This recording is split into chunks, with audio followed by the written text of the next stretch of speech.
Hello.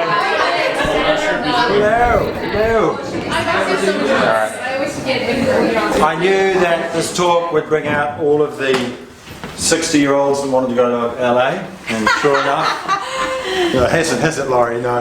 But we still have hopes, don't we, that one day the call will come. Hey? Yeah? So thanks for coming. Julie Collis, ladies and gentlemen. So I thought we'd do this evening like this. I would ask a few quick questions, and I've asked Julie to answer reasonably briefly, if it's possible. God help us. And then I'm going to open it up to you guys. Okay? I'm just asking the obvious questions, and then you guys can just chat with her. How's that sound? Yeah? So, Julie, welcome. Thank you for coming. Thank you. Julie has done classes here. I know that sounds funny, but she did come here 3 years ago for about a year, or was it something like that? Yeah. Okay, cool. Yeah, it would be right. Okay, so if you just knew a little bit about her, you'd know that she's an actor and she's a ceramic artist. Right. So those would be the two things that you'd know. So what I wanted to do was kind of start at the beginning and crawl forward and just get you to talk a little bit about your background as an actor and how, would you call it ceramic art, what you do? And Julie has a good reputation, and your husband he won an award at Park Hempstead, didn't he, a while back? Oh, he's won bits and bobs around. Yeah, he's quite, So you're kind of both taken pretty seriously. We have. And you've got an opening in Matakana in a couple of weeks. Next Saturday. Okay, I'm going to try and get to that. Yeah. So I thought I'd ask about how you got into the acting, and then if you could start talking about the ceramic art, and then I might talk about how the two sit together a bit, and we'll start with that. Is that okay? That's good. So yeah, go for it. So it won't take long, but when I was 5, I was one of those annoying kids at school that always wanted to get up first and tell stories and do stuff. So that's really where everything started. Lots of school productions and musicals and things like that. And then when I went to university, I was doing university stuff there. But I was saying to Peter earlier, this was so long ago. There weren't any drama schools at all. So my education in acting was very piecemeal, and I ended up going to art school because it was kind of the closest thing I could think of to going to a drama So just to give a bit of historical reference, so Toi Whakaari didn't open up until the 1970s. Prior to that, if you wanted to study acting, you could either go to corporate, but what a lot of people did was got government scholarships and went to RADA or Lambda. So a lot of the actors that Julie was kicking around with, done my research, some of them, like Kevin J. Wilson, stayed here and got careers, but some of them, like Martin Shaw, if anyone's seen The Professionals, he was an Auckland actor. He ended up getting that scholarship going to RADA. Lisa Harrow as well, Julie was doing some of Shakespeare's with these guys in Auckland. And so some people stayed and some people went, just depending on how the dice fell. But there was nowhere to go to study except at corporate, which you did do. Theatre corporate, and I did things with Raymond Hawthorne and that crew, and people were hanging out at Mercury and those sorts of places. So you went to it was quite a lively theatre scene really in those days, not so much in terms of, I didn't really get into film. TV was sort of gloss and things like that. That was more the 80s. And, you do little bits and bobs on there with Lisa Chappell and... Which did you see? Did she? And those other guys. And the Lona Rogers? Yeah. And so then you went to art school? I went to art school, and the only way I could pay for that was to do what they used to do in the old days, have a studentship, which meant I had to go teaching. So I went teaching for a while and travelled and had children. And so the acting went on the back burner for a while. And then I got back into it by getting back into some classes through the Performing Arts School, which was really big back in the 80s. That was out at Unitec. That was sort of the beginning of the Unitec course, I guess. I would have done those with you. Yeah, probably. Yeah, did all sorts of things out there. Did a lot of work with Vicky Yanotsis as well. Who was great working, for screen, which was really, really good.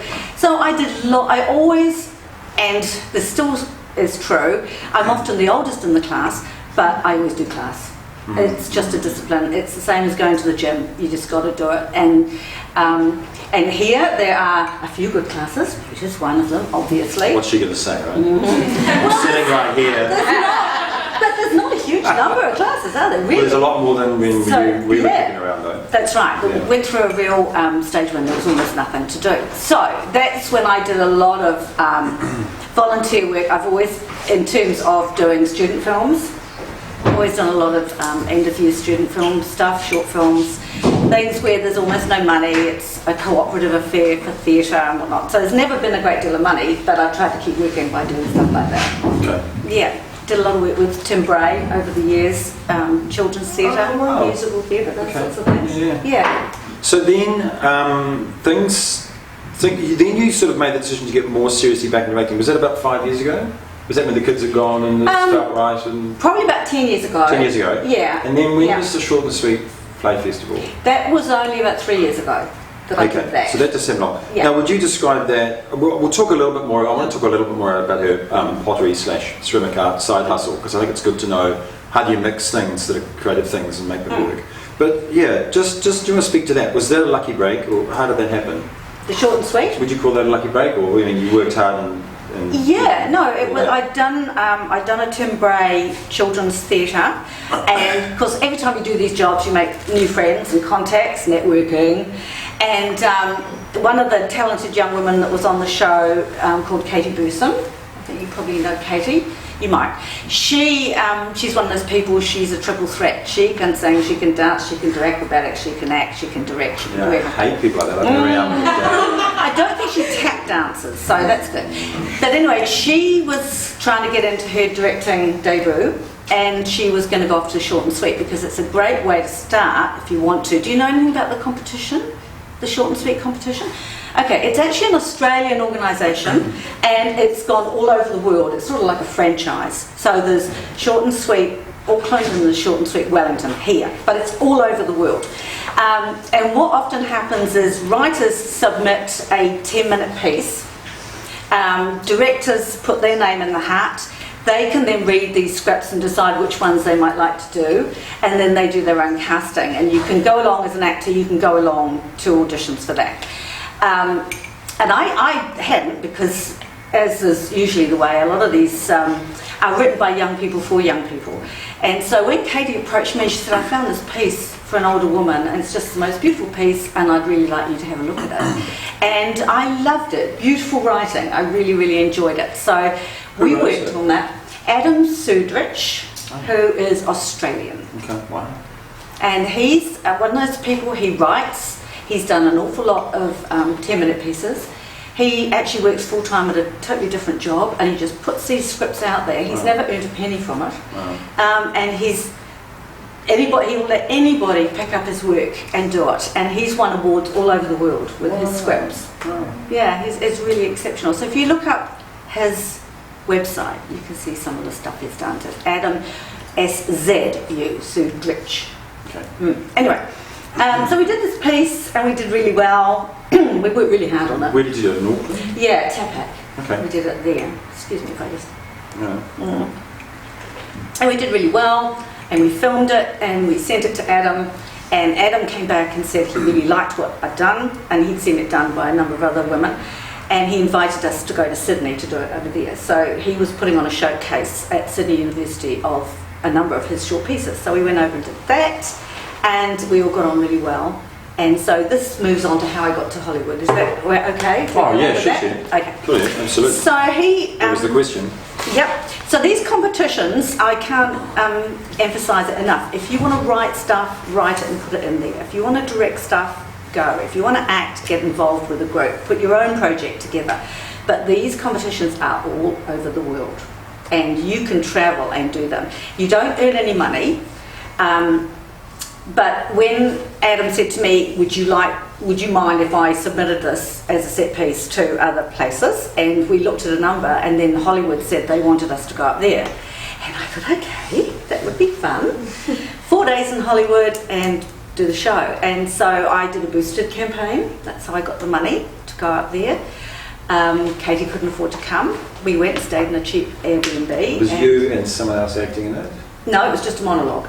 So was this you on your own? You didn't have a director there? No. Holy hell. Yep, carry on. So we had to do, so Peter had to suddenly jump into her shoes when it came to doing the technical. Husband, yeah, so he had to do all the lighting and music and stuff like that. Holy hell. And we did, I think, 4 shows, and then a grand finale, and I got right through to the finish, which wasn't for another month, because here they have, like, I think it's 2 weeks, and there's dance and theatre, and it runs for 2 weeks, and at the end of the 2 weeks they have the finals. It's sort of elimination. But up there, they had 2 weeks of drama, they had 2 weeks of Hispanic drama, they had 2 weeks of dance, they had 2 weeks of 10-minute films, so it was a long show. So we had a month, we came home, and I did some sort of sitting room shows to raise some money so that we could go back to the final. But on the night where I got through, this woman came up to me and said, do you have representation? Or do you have representation in town? And I said, no. And she said, do you live in LA? And I said, no. And she said, well, if you would like to live in LA and have representation, here's my card. So I came back to Auckland and I went off to see Graham at Auckland Actors, and I said, you'll never guess what happened. This woman gave me her card. Hoot, how funny. And he said, oh, okay, well, let's look into this. And I'm thinking, holy hell. So anyway, he was going up. He has quite a lot of actors now who are up there. He represents them up there. And he and Michael Sacenti go up a couple of times a year to look after people up there and meet people. And so he went up and he met this woman, and he came back and said, she's bona fide and she's great, why don't you give it a go? And so that was the This was beginning. before you'd done the final? Yeah, so we went back up for the final, and that was another week of shows. You already had an agent, so you had, yeah. We hadn't signed anything or whatever, and she came along, and I won at the grand final. I won a prize there, and we went out for dinner, and she said, how serious are you? And I said, well, I'm retired. I can pretty well do stuff, I can come and go. Thinking, yeah, right. And she said, we'll go home and look at getting a visa.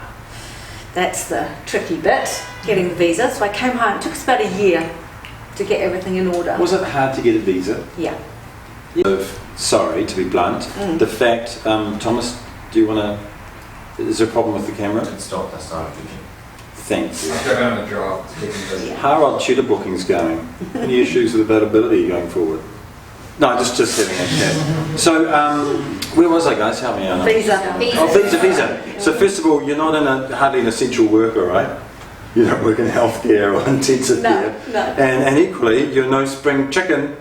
So, thank you, Peter. I mean, that's how it works. That's how immigration works. So tell me about that. How was that? Well, the fact that I'm no spring chicken actually worked to my advantage, because there are always quite a lot of young hopefuls trying to get into LA, and diversity is the name of the game at the moment. So they are looking for people who come from different backgrounds. So your agent or manager made that case? And my manager said, yeah, you have a niche because you're in a certain age group where the numbers have dropped off, perhaps. Yeah.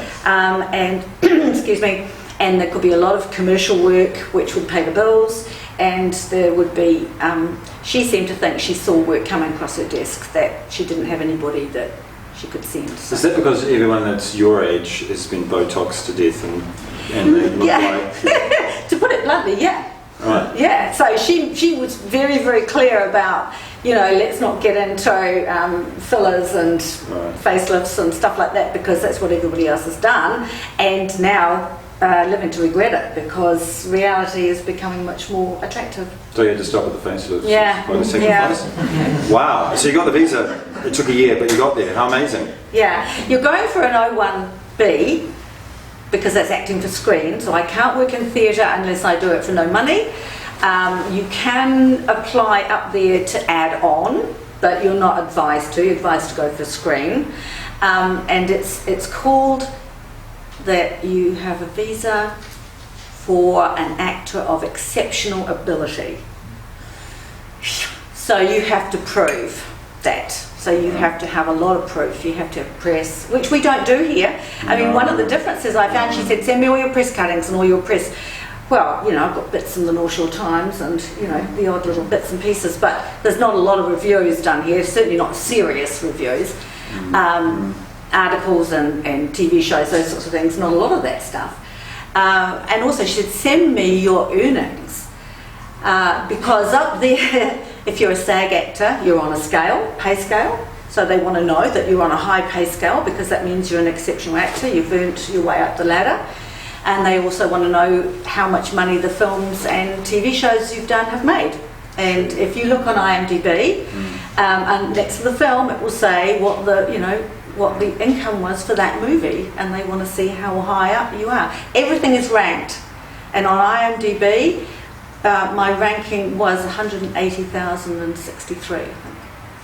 At one point, it goes up and down all the time. But you know, and they look at that. What's your ranking? How do you compare to everybody else? What else did you have to organise in a year to get over there? To get over there. In terms of thinking about people if they were going, what sort of challenges they'd face? Yeah, I spent an awful long time on the computer because the visa's a lot of paperwork and getting together all this stuff, and you have to get a lot of letters of recommendation. You also have to have offers of work from America, so you have to have some sort of way of connecting with people up there, because basically the visa is, I'm coming up for a project and I'm the only person who can do this project, so you have to give me the visa for this project. So you kind of have to do an awful lot of that sort of networking and things. I had to have a lot of new headshots, and I had to join up with a lot of websites. Like here you'd be on Showcast and Casting Networks Australia and things like that. Well, in America you have to be on Actors Access, Casting Networks, casting breakdowns, all those things, because you have to keep up, you have to know what projects are happening, and you can actually submit to your own projects.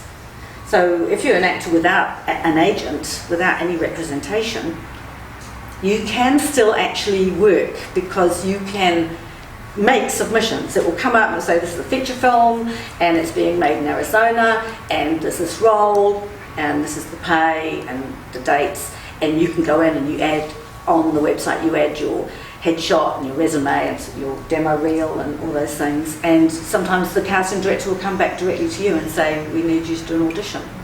So there are people without reps who do get work. Oh, okay. So one of the questions that you actually wanted me to ask you about was what happened when you got there, and what are the things that you did when you arrived. I mean, what was it like? Where were you living and all that? Carol? Luckily, because I'd been up for short and sweet, we found this cheap little Airbnb and got to know the guy. So we were really lucky we could go there. I have since then met young people who kind of just get off the plane and say, I'm in Hollywood, where shall I stay? And end up living on the streets, basically, because it's not easy. No. So we were really lucky we had that for a few days, and we'd made some friends also who could pick us up from the airport and sort of help us get stuff. And then the Airbnb let us stay on for a month while we found an apartment. But you can't get an apartment without a social security card, so you have to organise that. You can't get one without a bank account. You can't get the bank account without a social security card. You can't get that without having a residential address. So you can't go around in circles. For a wee while, that took a bit of sorting out. It's the same there. It was the same reading here. Yeah. Didn't get it without the outfit. Yeah. You need all of them to get the other But one. we'll do another seminar about leaving somewhere where there's lots of acting work like London and coming to Auckland. All the trouble and problems that you have. Yeah. That'll be the next in the series. It will be riveting.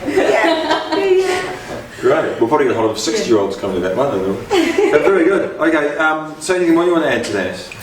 Well, the other thing I did when I landed was Michelle, who became my manager, she wanted... So what did it cost, all of this? Do you mind me asking? Like all of these websites and the visa and... adding all that in. The visa costs me... There's a lot of money you're throwing at this, right? Yeah. And deferred income here and... forking out rent and expenses in LA, but anyway... and trips backwards and forwards.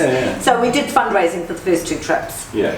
We did a 3rd trip because I got to the point where I wanted to get the visa in, and it had taken weeks and weeks and weeks. So I actually went up and sat in the attorney's office and said, what do we still need to do that I can do now to get this in? It was a 400-page document that they insist on being printed out in colour. So that was an expensive exercise. Why can't they do it online? Who knows? Anyway, so that was the third trip. And then, so we were living on pot noodles in this Airbnb, basically. So when we got up there, it had cost me about 8,000 New Zealand dollars, I think, to get the visa. And then we had the apartment, you had to put down a month's rent, a month in advance and a month sort of behind. And that was nearly, we pay about $2,750 a month American, which is nearly $4,000. Oh, it's over $4,000 a month. And you have to put all that in advance. Wow. And the bank, you can't get a credit card, you have to have a debit card, which means you have to have money in the bank to cover all your bills. Yeah, so that was the end of my KiwiSaver. That's basically what paid for it. Wow. Yeah. Wow. Okay. So, well, I guess we just have to ask what happened when you got there, right? That's what we want to find out. And how long have you been there? And you came back obviously because of COVID? We came back because of COVID, yeah. Okay. We So got how long there, were you there for? we were there about 9 months. Okay. Yeah, and would still be up there. And I would love to be back there, but it's not very practical at the moment. There's no industry really, right? No. No, so you're back home. Yeah. But you will go back. I will go back. Okay. And we were going to go back in September. We still have our apartment up there, which is all set up, which we've sublet to a young man. But he's not going to be there forever, so we have to think about whether we keep the apartment on. So anyway, 9 months. What happened to the 9 months? 9 months. Well, when we hit the floor, my manager had organised... They used to organise generals, but they don't do that anymore. And generals are meetings where you go and you meet the casting directors, because you're trying to meet these top 20 key casting directors. And so you used to be able to book in for a 20-minute meeting and your manager would take you along and say, this person, and here she is. They don't do that anymore, they haven't got time. So basically, she was sending out resumes and trying to get me in rooms, because the other thing that these people do is they run what they call audits. So you keep your ear to the ground and you watch these websites, and you watch Facebook and Instagram and Twitter constantly, like every single day, because these people will suddenly say, I have a meeting at 5 o'clock tonight and there are 30 places. And you go and you sit like this and they talk to you about stuff, you know, and you hope to make some sort of connection with people. And a lot of the top teachers do it as well. So if you want to go along to a top class, which you might have to audition for, they do this audit as well. And so they'll talk to you about what their classes offer. And again, you will have sent them your resume, you may give them your headshot. They still print headshots. I haven't done that here for a million years. They still print them and you still hand them all out. You have to have a business card with your headshot on it, which you hand out all the time, everywhere you go. You go to a movie and you meet someone, you give them your headshot. Which was quite different for me, and I had to have flyers, because you send thank you cards, so you go for an audition, and if you actually get to meet the casting director, which is very unusual these days, because self-taping is what most people do, you go and you give them your headshot, and you hand it to them and hope they keep it. Most of them don't, there's a bin that goes in the bin. But you are out there, your best promotion is yourself doing that. So I did a lot of those, and I started doing a lot of workshops. And my manager wanted me to do classes and workshops with certain people, so I invested quite a lot of money. I did workshops at the Comedy Actors Studio, which is run by a chap who he and his partner are also casting directors, and they cast sitcoms. So the class is aimed at how do you get in a sitcom. And so you go through all the technical stuff, but you also do all the scene work and stuff. So it's just very, very specialised like that. I was just saying to them, if any of you have heard the Groundlings, every top comedian on Saturday Night Live or any of those shows all came through the Groundlings. It's an improv theatre. And they have 2 shows a night, 7 nights a week, and they have classes all day in the school. And you audition to get in the classes. And you need all these names on your resume. They look down. Even if you're going for a commercial and they want someone who's a bit wacky, and I always get the commercials that they want someone a bit wacky, and my commercial agent said, but you haven't got you haven't got the groundlings on your resume, so we weren't putting you forward for these wacky ads. And I said, have you actually looked at the ads that I've done on my resume? And they hadn't had time. So that was interesting, little thing. So I've done that, and then other classes for, mainly for acting for screen, but also for audition technique, and for commercial technique, which is completely different to here. How? Commercials, often you will get a notice about a commercial audition half an hour before the audition. So my manager said to me right from the word go, my apartment was basically 4 doors down from her, and she said, if you are going to be more than half an hour away from your apartment, you need to tell me where you are. And you need to have your phone with you at the gym, beside the pool, on the bus, because if I come through with an email saying you have to be in Burbank in half an hour, you've got to be able to get in your audition I also have to there. say Australia's a bit like this too. So I remember my agent telling me you've got to get your emails on your phone, because I didn't. Yeah. Because if you're out and about and you're at some meeting and an audition comes up or a reading or something, I want to be able to contact you. Yeah. So it's a bit of that same. Yeah, absolutely. There's much more work there, so there's much more of the energy. A lot more of that checking constantly. Yeah, of what's amazing. coming through. Okay, cool. Yeah, and a lot of the standard commercial auditions, you arrive, they hand you the script when you walk into the room, which may be like a paragraph of lines, which you can scan. Then they'll take, say, 5 of you. There might be as many as you people in the waiting room all at once, even though you're booked for 3:10. Then they will take 5 of you into the room, and the casting director will say, okay, this is what you're going to do. You're going to walk in here, this is the dog, you're selling the dog food, there's the camera, and this is the dog. Okay, out you go.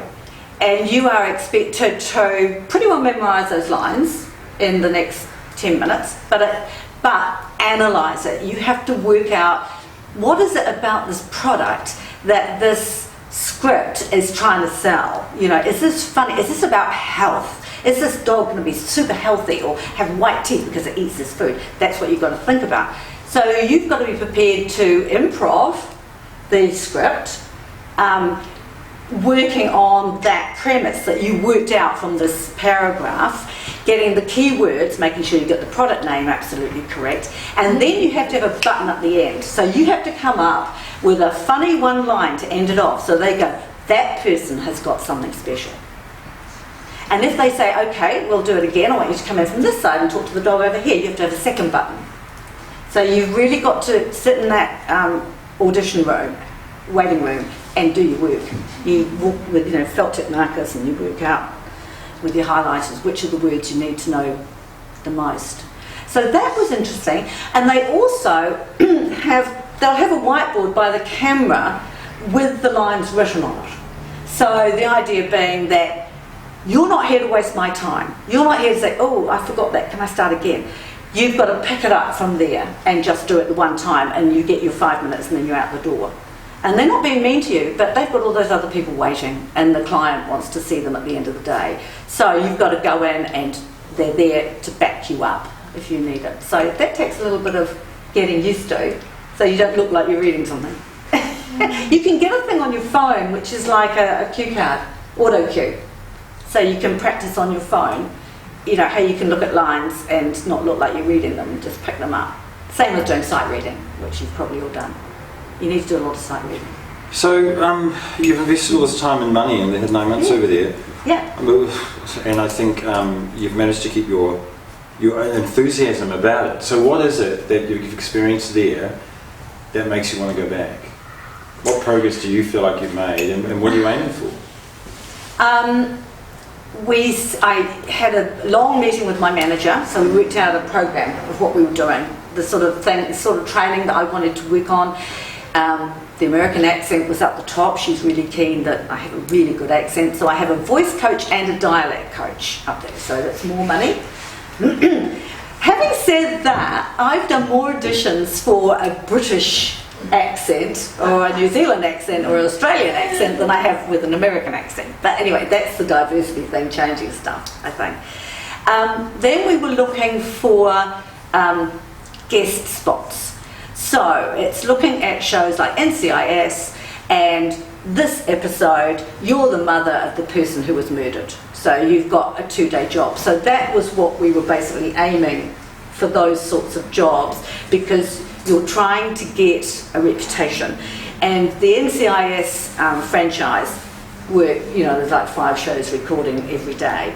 And their casting agents never see anybody unless your face has been on their desk at least 5 times.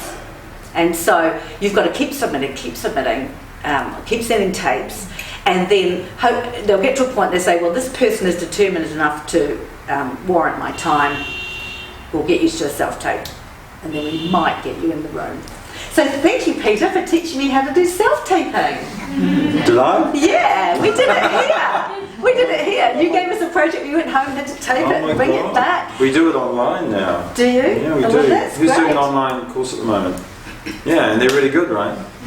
I know they're good because they fucking exhaust me. When they get the feedback, it's so intense. So you go, oh, cool. Yeah, Wow. yeah. So we Good went skill up to there and lots of classes I went to could hone the craft, and being over COVID, honing them even more, because over COVID, a lot of these casting directors in LA created projects to keep actors busy, and also to give them a library. And so most actors were more busy over lockdown than we had ever been, because of all these challenges. So you had to do the self-taping, so you had to get really good at self-taping.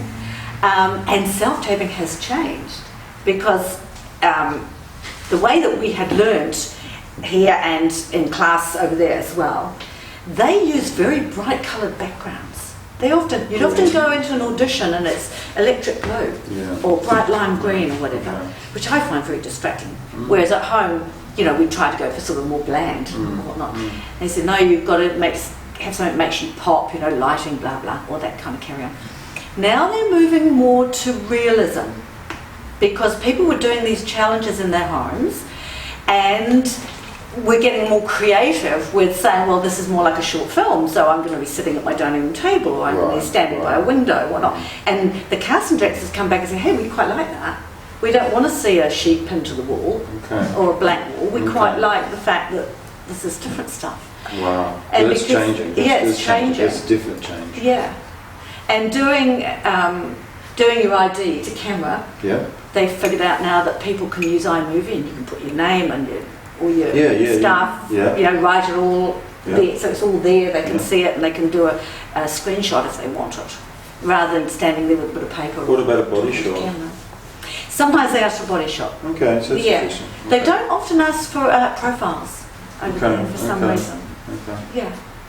So that's been really good. So if you're interested, look on Instagram and look up some of the LA casting directors, and they've put a lot of these challenges online or on their websites and things. Sure. Yeah. So I did a lot of classes up there, and part of my enthusiasm came because you met such amazing people, and the people in class were so enthusiastic. And I can remember one of the things you were saying, Peter, in a class, it was just general conversation, and it was like, well, who wants to go first? And Kiwis tend to go, oh, well, I'd rather go later, thanks. The Americans said, I'll go, me, I'm best, I want to go first. and they're not being arrogant, they're just keen. They work really hard on their scene. They want to get up there and do it and get feedback and everything. So they want to be first. And so I met all these enthusiastic favourites, and they all want to do projects out of class. They're all making a short film, or they're all writing a screenplay. I've written a screenplay. I've written monologues. I've got into writing because it's encouraged. You say you want to be a stand-up comic. Okay, let's see your material. Do it. And so you have to. It's not my first skill. It's not something I had particularly thought about doing, but I do it.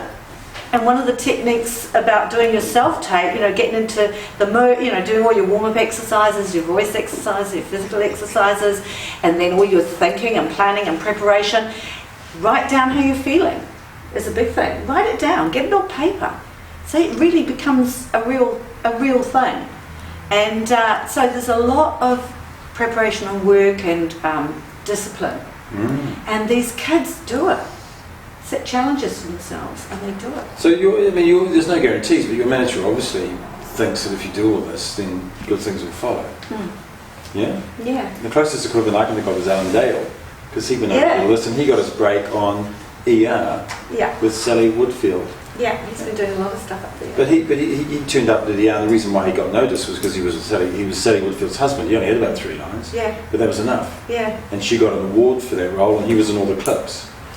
Okay. Okay. But then people like Miranda Otto lives just down the road, and she and Peter O'Brien have become friends because we're neighbours. Miranda Otto, does that mean anything to you guys? It should. Yeah. And she's, like everybody, she's had her ups and her downs, but she's been doing Selena the Teenage Witch, has been fairly consistent up until COVID doing that. Whereas Peter, who's got a fantastic resume, hasn't got as much work as Miranda. So he does more theatre and writing and stuff. He's been retraining and doing things. Amazing. Yeah. Well, we should get to you guys. So just really, and I think probably the last question will lead into your questions, which is, what is your advice for people that are thinking about LA? And what I'm thinking about is things like timing. So I'll give a bit of background to this. So in terms of, should you build your CV up here, or should you just go, yada yada yada. So to give some background to that, I do know people that have gone with nothing and they haven't been able to get an agent. So they've basically been banging their head against a wall for a long time. I've known other people who've got the visa and the agent and they've turned up and they've ended up doing other things. James Napier started writing there as well, and then he came back and became a film director here.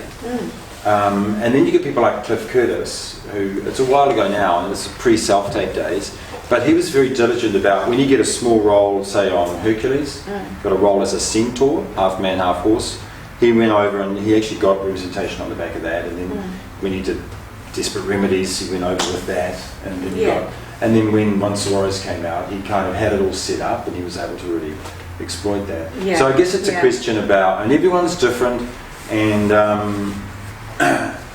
but I would love to know any advice you have for people who were thinking about it in terms of their game plan, where it would fit, and do they wait till they're called, or is there always that element of having to push a bit, or? And then you guys can take over. Yeah, absolutely. I would not suggest, because anybody can get an ESTA visa, because that's what you get if you go on holiday, and you can go and you can stay. And a lot of young people I've met have done that. They try and work as a waitress under the table, which is tricky. If you get caught, like if I was doing something other than acting for screen and I got caught, I would be out the country just like that. My husband's come in as my spouse, he can't do anything and get caught because we'd both be out. So to just go as an ESTA and sleep on someone's couch is fun, and you can go and have a look around, but it's not a cheap town. If you've got friends up there who are actors and you can coattail on them, well then that's fun.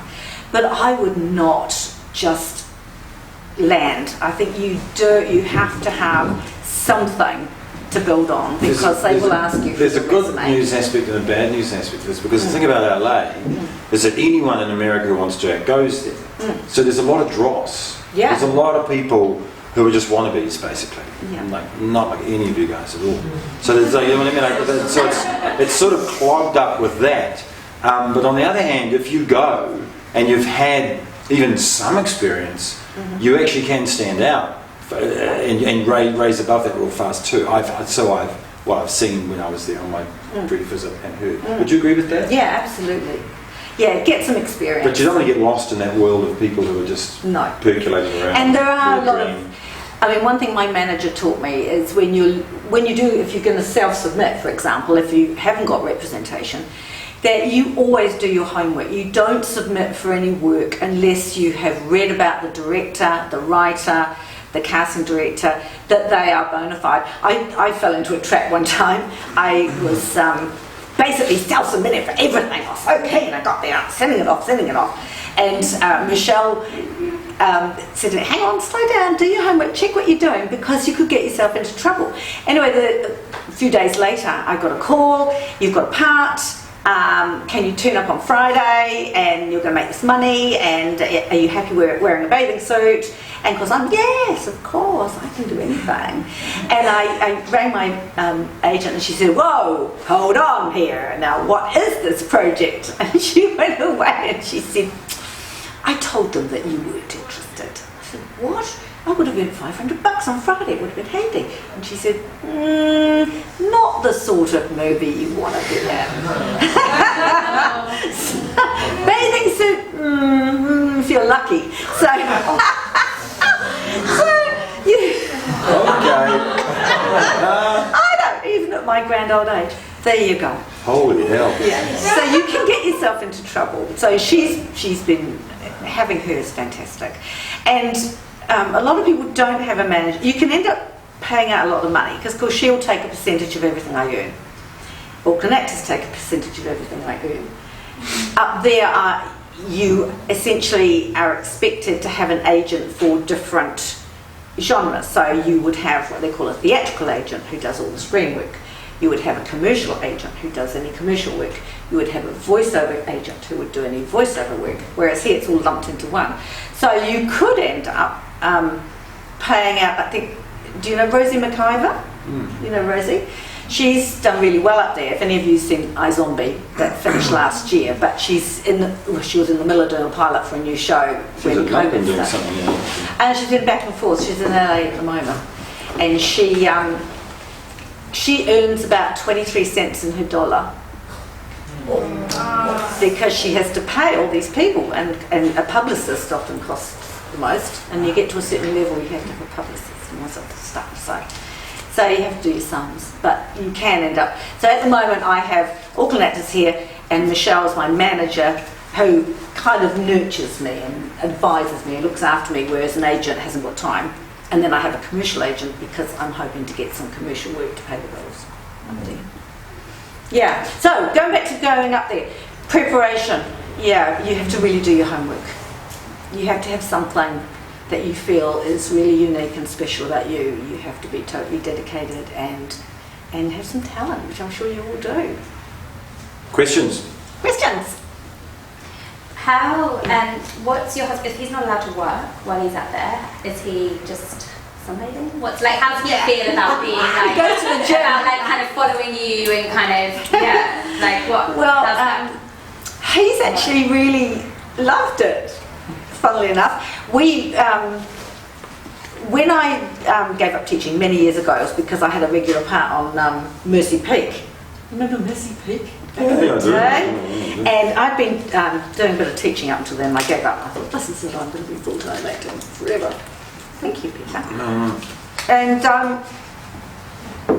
And he's always been a potter, and then I started making ceramics during the day because it was flexible and could work around my acting jobs, and that was really good. And he was really successful and into living. And then when this all came up, he thought, hey, I feel like a change. It'd be great. And so we decided that he would treat it like a sabbatical, that he would start thinking about writing a book. And then he couldn't help himself. He kept turning up at studios and visiting people and ended up sort of being a mentor to some young people. So he wasn't earning any money, but he could certainly make some work with them. Wow. That's what he did. Plus he did all the washing and the shopping. Sorry, did you say that you can't work at all while you're over there? So, is that true? Or I can't work at anything except acting on screen. okay, so are you just like you're using it for savings in the meantime? In the meantime, yeah. So that is hard if you go up on those visas. And I know people do cheat and do some jobs and seem to manage, but theoretically it's not allowed. So is there a visa that you could get where you could work, or that's not really? If you've got a green card, and you can put into the lottery, and I've done the lottery a few times, I haven't, but I know a lot of people who have been successful. A lot of people win the lottery. Yeah, a lot of people win the lottery. Cameron Rhodes is an old friend, and he comes and goes. Does he win it? He won the lottery a few years ago. Sarah Wiseman won it? Mm-hmm, yep. And she comes up and down a lot. I couldn't figure out how to finish the fucking form. It's only open for a short time. But I don't want to win it. Because No. then I'll be like, oh, shall I go to LA? It's like, get out. No, and there are pros and cons to having a green card. You have to be. Sarah has to keep going over there. You have to be up there. You're Yeah. supposed to live up there. Yeah. They assume if you've got a green card, you want to live up there. Yeah. So if you don't, you've got to go up and spend a month up there every 6 months, I think. Because during lockdown, Cameron was supposed to be up there to renew his green card and he couldn't. But anyway, I haven't heard how he got on, but it probably will be okay.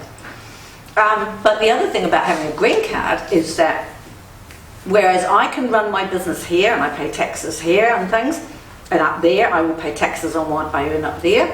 If I'm on a green card, they can tax me on everything. If I sold my house, I would have to pay property tax to America.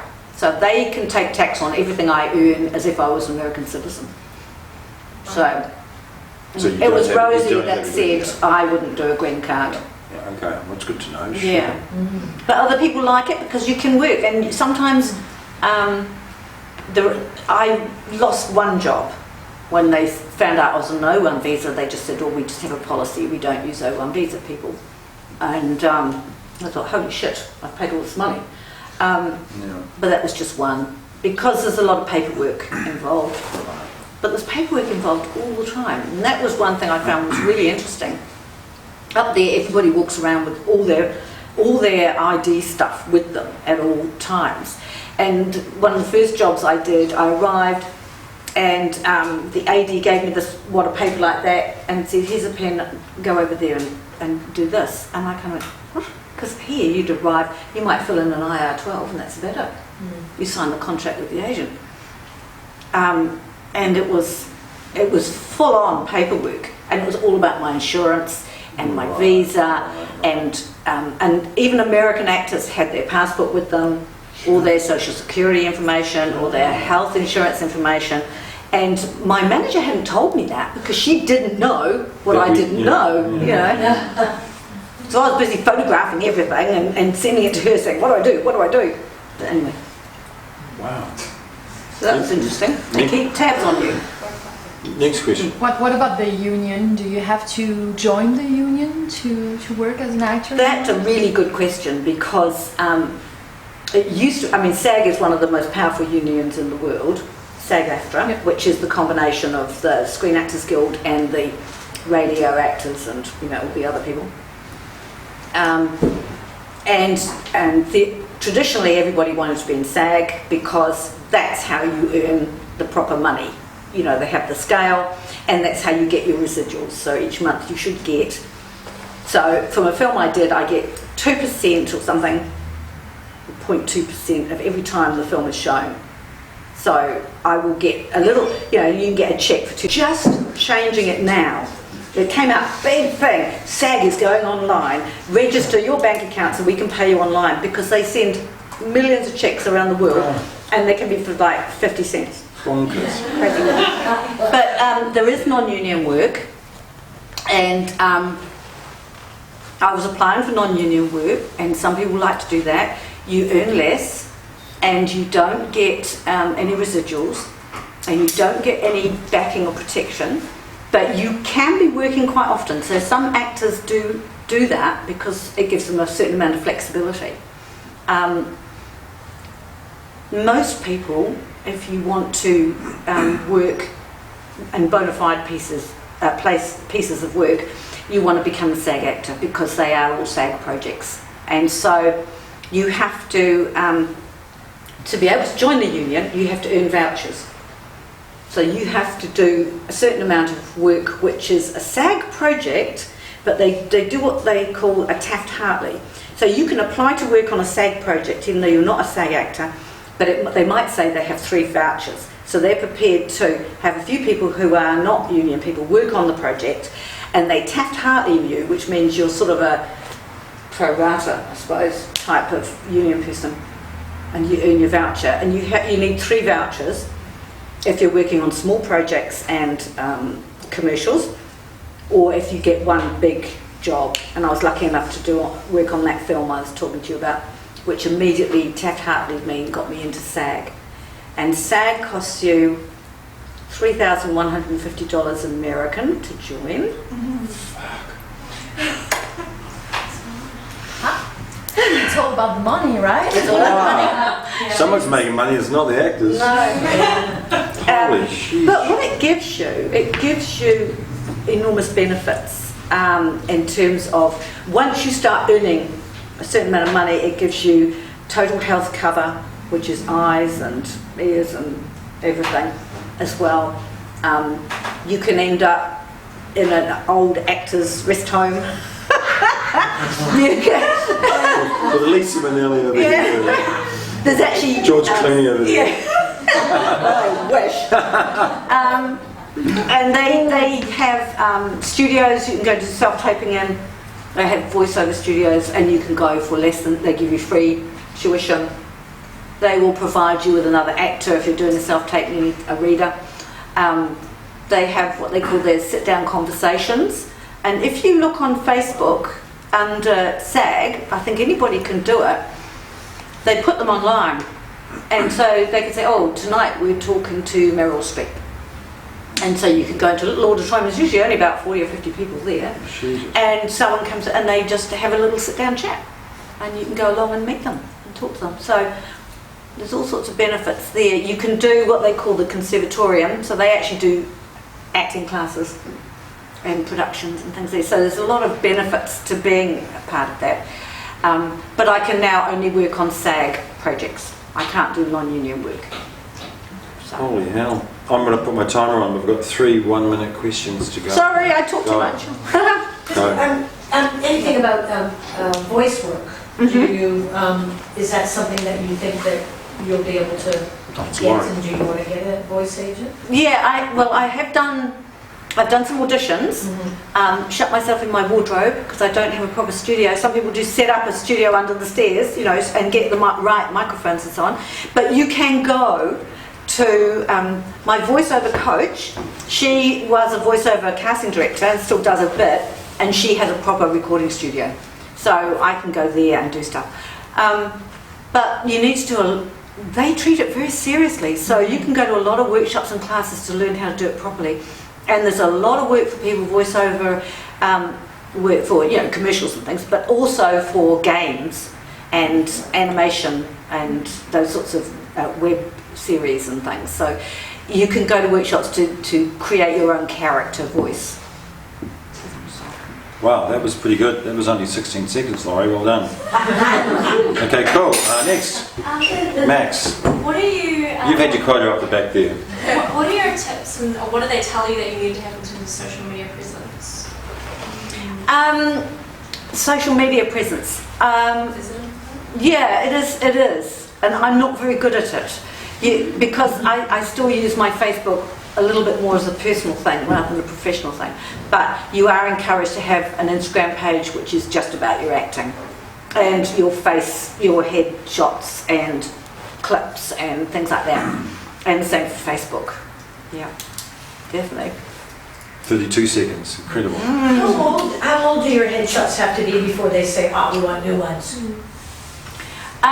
I had some done by Andy Crown here, which I'm still using, and that was about 3 years ago.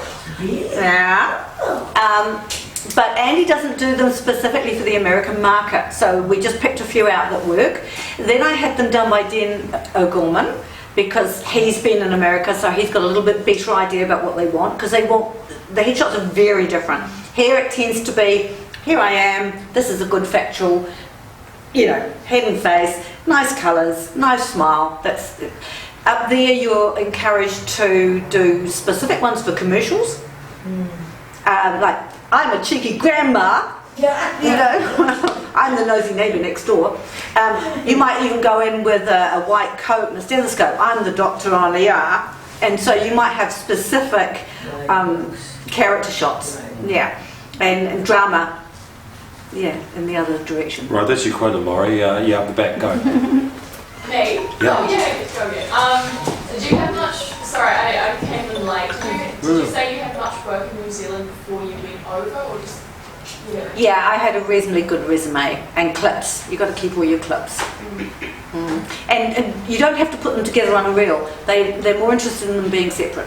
So if you do something on Shortland Street and you do 3 or 4 episodes, get a clip of each episode and date, name them, and you put those onto your website resume. Yeah. Last question. How often did you find you were working in your natural New Zealand accent compared to any other accent while you're in LA? I can't say I did an awful lot in my New Zealand accent. Because of the way I speak. Huge demand for New Zealand roles, not right? really. Although there was one project in America and they wanted Maori voices. I couldn't do that either. But because of the way I speak, I can do British accents quite easily, and then that goes into Mid-Atlantic. And because they're doing more period pieces, like Hollywood, have you seen the series Hollywood? I auditioned for that a few times, and they wanted the Mid-Atlantic. Yes. Because of the era, and the same for the Mank. So Did you audition for Mank? I did a small piece in Mank. Oh my god. So that was You worked with David Fincher? That was my reaction. Okay, so we're out of time. Oh my god. So what? I guess I'll make a statement and then a question.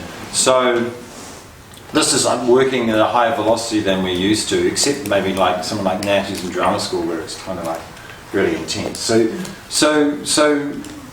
I'm wondering about actors that are here, if there's a way that they can work up to that higher pitch, because if they do, I mean, beyond me nagging people and saying, you've got to do your own stuff, and you've got to, and people are just like, yeah, whatever, Pete's talking again. But if you can get yourself up to a higher velocity here, I've seen people that do that, like Sarah Wiseman, and it pays off. Would you say, but you weren't doing that here? I wasn't doing that here, and Because so there weren't that's opportunities for you, though, were there? No, not really. And even now, like recently, I was talking to Graham, and I said, "What projects are there for me?" And he said, "Oh, well, there's this, and this, but none of them have a part for you because a lot of the writers are writing for younger age group. So that's partly why you have to create your own work, because if you want stuff for your own age group.